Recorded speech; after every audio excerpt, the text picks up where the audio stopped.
صحیح بخاری میں حدیث ہے، نبی علیہ السلام فرماتے ہیں میں نے خواب میں دیکھا کہ میں نے یوں تلوار لہرائی ہے تو اس کا اگلا حصہ ٹوٹ گیا،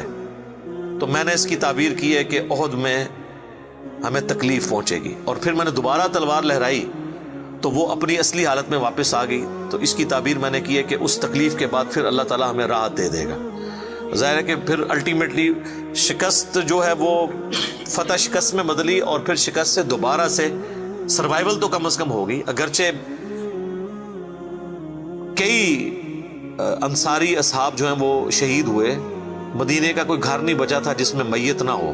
ایک غم کا عالم تو تھا۔ مہاجرین میں سے بھی حضرت حمزہ بن عبد المطلب، ان کا غم ہی رسول اللہ کے لیے بہت بڑا تھا، وہ آپ کے بھائیوں کی جگہ بھی تھے اور چچا بھی تھے، دودھ بھی تھے، رضاعت کا رشتہ بھی تھا ان سے، بھائی والا بھی، آرمی چیف بھی تھے، بدر میں بھی احد کے اندر بھی، تو حضور کے لیے وہ بھی غم بہت تھا۔ حضرت حمزہ بن عبد المطلب کا غم اتنا بڑا غم تھا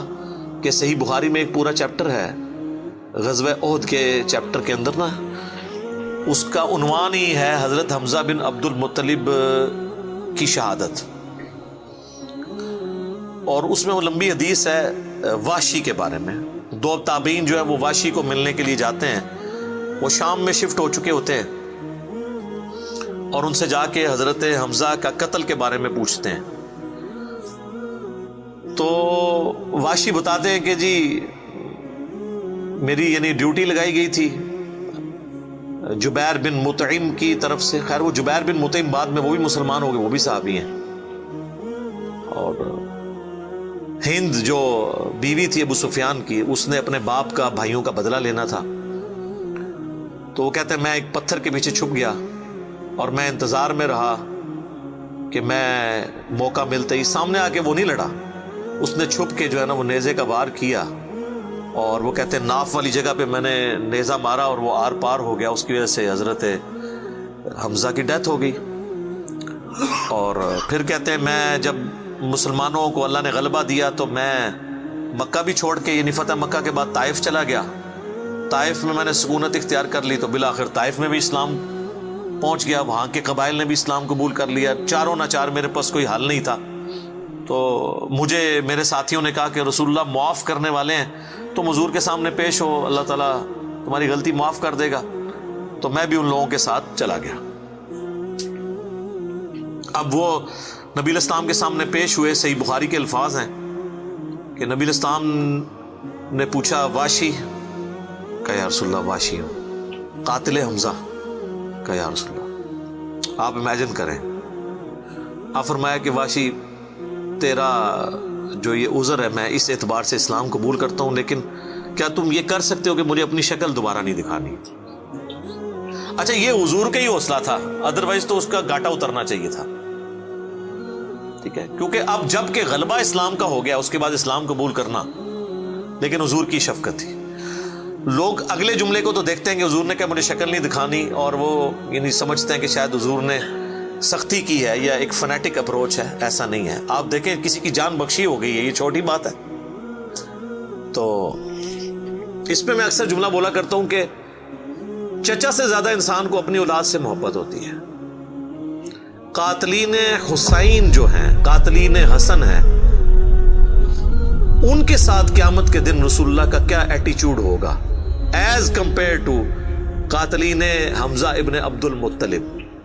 کوئی شخص دنیا میں کہہ سکتا ہے کہ جی مجھے اپنے چچا سے اپنی اولاد سے بھی بڑھ کے محبت ہے، تو اس کا تو ذہنی توازن بگڑا ہو تو لادہ بات ہے، یہ جھوٹ بول رہا ہوگا۔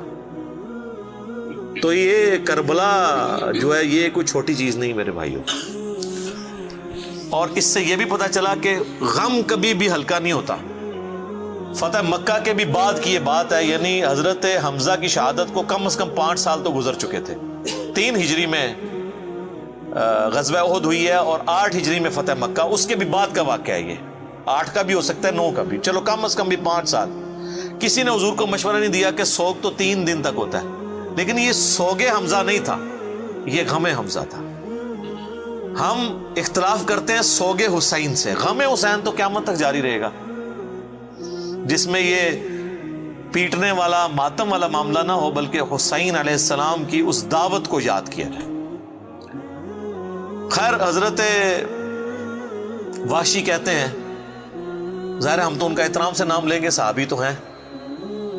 وہ کہتے ہیں کہ مجھے پوری زندگی اس بات کا غم تھا اور میں اللہ سے دعا کرتا تھا کہ اللہ مجھ سے نہ کوئی بڑا کام کروانا ہے۔ تو بخاری کے الفاظ ہیں، وہ کہتے ہیں جب مسیلمہ کذاب نے دعوی نبوت کیا تو میں نے اللہ سے دعا مانگی کہ اللہ میں نے اسلام کے سب سے بہترین شخص کو قتل کیا تھا، یعنی حمزہ کو، اس میں کوئی شک نہیں ہے، میرا تو اجتہاد ہے، اگر حضور کی وفات کے وقت حضرت حمزہ زندہ ہوتے نا تو پہلا خلیفہ حضرت حمزہ نے بننا تھا، کیونکہ خلفائے راشدین جب موجود تھے، جب تک خلیفہ راشد نہیں وہ بنے تھے ابو بکر، عمر، عثمان و علی،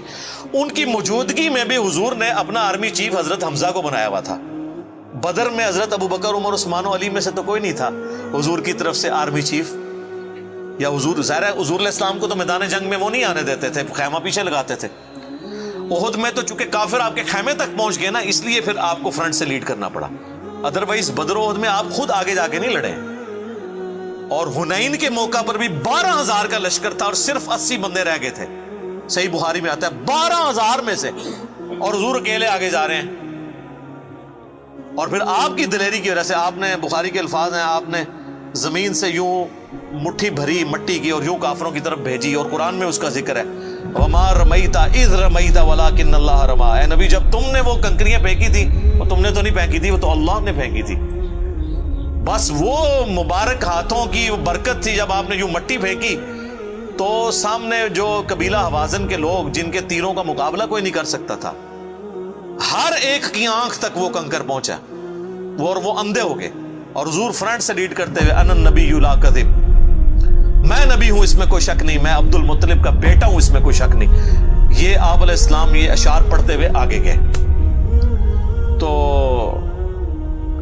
نبی صلی اللہ علیہ وآلہ وسلم کے لیے حمزہ ابن عبد المطلب کی بڑی اہمیت تھی۔ تو اب واشی کہتا ہے جب مسیلمہ کذاب نے دعوی نبوت کیا تو میں نے اللہ سے دعا مانگی۔ دیکھیں اللہ تعالیٰ سب کی دعائیں سننے والا ہے،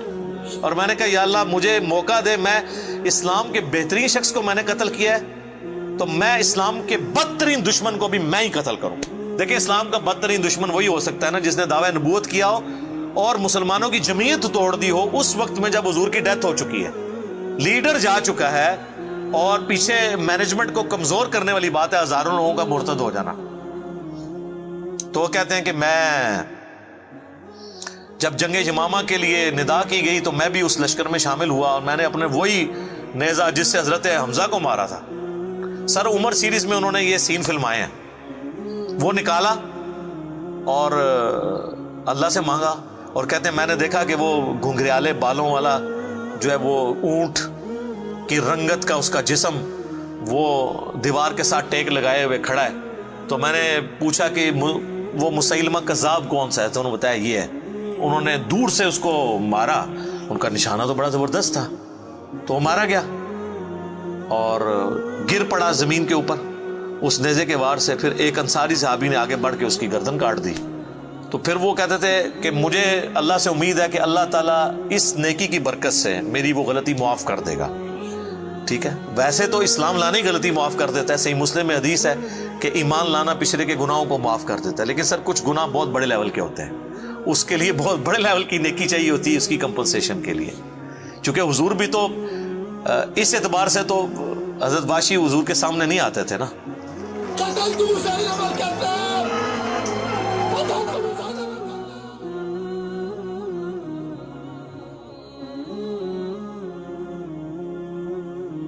اور یہ کتنی بڑی ان کے لیے تکلیف دہ چیز تھی کہ جس نبی کا کلمہ پڑھا ہے وہ کہہ رہے ہیں مجھے شکل نہیں دکھانی۔ آپ اس تکلیف کو سوچ سکتے ہیں۔ ہاں اب میں یہ سمجھتا ہوں، اللہ سے امید کرتا ہوں کہ قیامت والے دن حضرت واشی حضور کے سامنے اس اعتبار سے پیش ہو سکتے ہیں کہ مجھ سے یہ غلطی ہوئی تو یا رسول اللہ دیکھیں آپ کے سب سے بڑے دشمن کو بھی میں نہیں قتل کیا، تو یہ بہت بڑی سعادت ان کو ملی۔ رضی اللہ عنہم اجمعین وعلیہم السلام۔ صلاۃ بر محمد وآل محمد، اللہم صلی علی محمد وعلی آل محمد